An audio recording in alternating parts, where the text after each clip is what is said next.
I'm going to tell you a story, but the first thing you have to understand is time does not work the way you think it does. You can call me Oracle, because I'm the one that's talking to you. Welcome to the call. Alright, so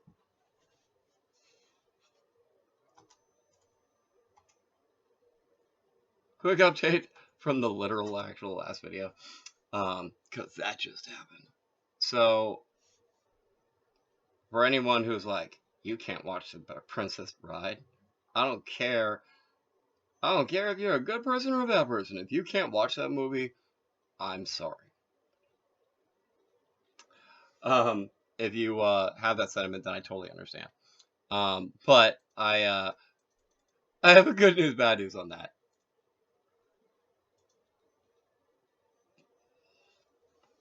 So I have like an Xbox One. It was something that I got like basically for doing some work for someone, but like actually no, that it was from someone who I got some other stuff for doing some work from, but it was but in this case it was just something that he had that he wasn't using. That was just like I don't do anything with this. So do you want it? I was like, all right, why not? So I loaded it into loaded Princess Bride into my Xbox, and it worked sort of.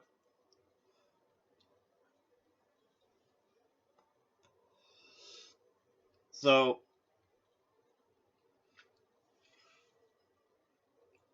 right now it's running like in the background. I'm in the forest of the rodents of unusual sides, and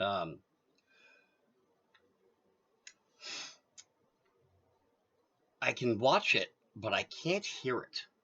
So like the way the Xbox connection works, it's like as opposed to the like the red and green, or I mean the red and white audio with the yellow like with the yellow video connector, or like it has like a green blue red system, and it's supposed to have audio with it.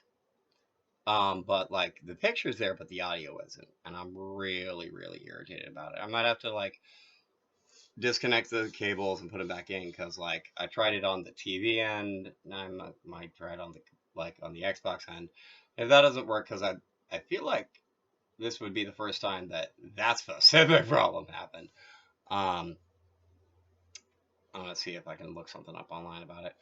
But now that the update on the Princess Bride has happened, because if I found out about that, I'd be concerned.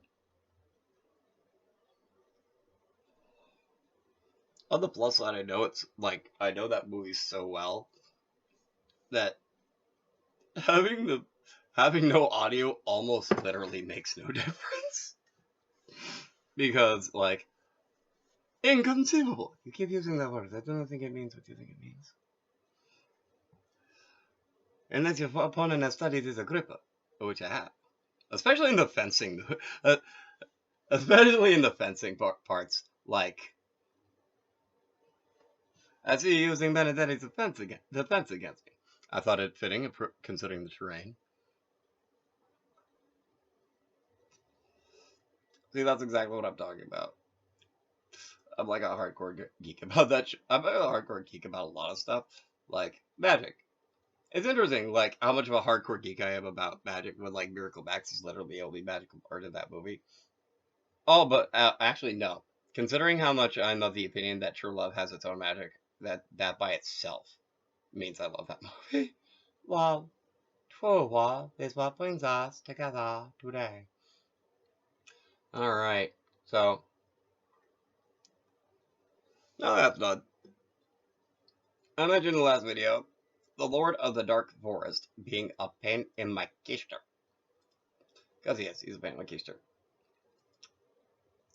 And if you're familiar with a little show called Almost Live, which I doubt, because like it was around in like the 90s. It was like a sketch comedy show out of Seattle,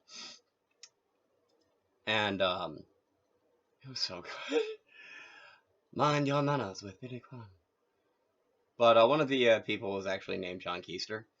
And so, like, every time I think of the word keister for bomb, I think of John Keister, which is, like, hilarious by itself, I think. Maybe he doesn't think so, but anyway, my point is, I am fighting the Lord of the Dark Forest, and it's on a separate machine right now, and I actually don't even know how to how to display something that I'm playing while recording. So I'm kind of sort of just like describing some basic stuff about wizardry combat, if you will.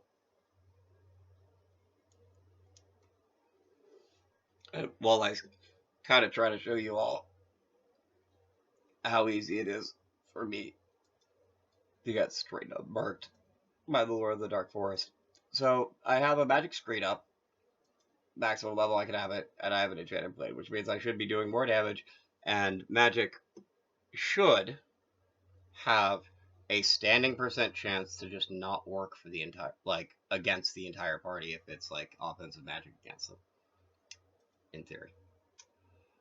I found, however, that theory and practice have wildly differed in how things should work versus how things actually work when I'm fighting this enemy in particular. Like, here's the thing. I've done a lot of wizardry combat. Alright.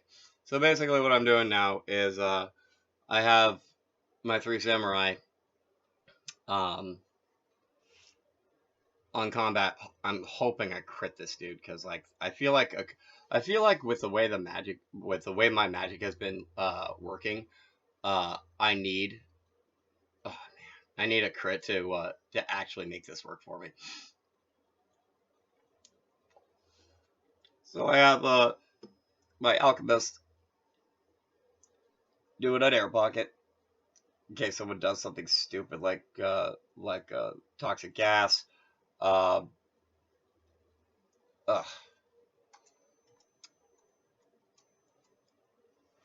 Ah, that's obnoxious. So the dark Lord of the Dark Forest. This is not going to be a good fight for me, I'm pretty sure. So Lord of the Dark Forest has companions sometimes, like usually minimum at least one, but all of them are casters in this time, and I was able to silence him, but I wasn't able to silence either of them. And like one threw a blinding flash, and another threw a sleep. I'm so irritated. But I managed to blind one group and silence Lord of the Dark Forest, and got the other 3, but I'm not optimistic. This looks like it's going to be a pain in my butt.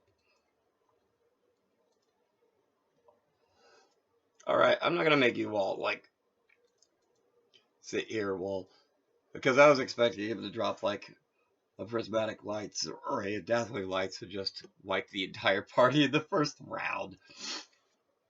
But, this is Oracle, gonna sing myself out. Won't bore you by just letting this combat play out.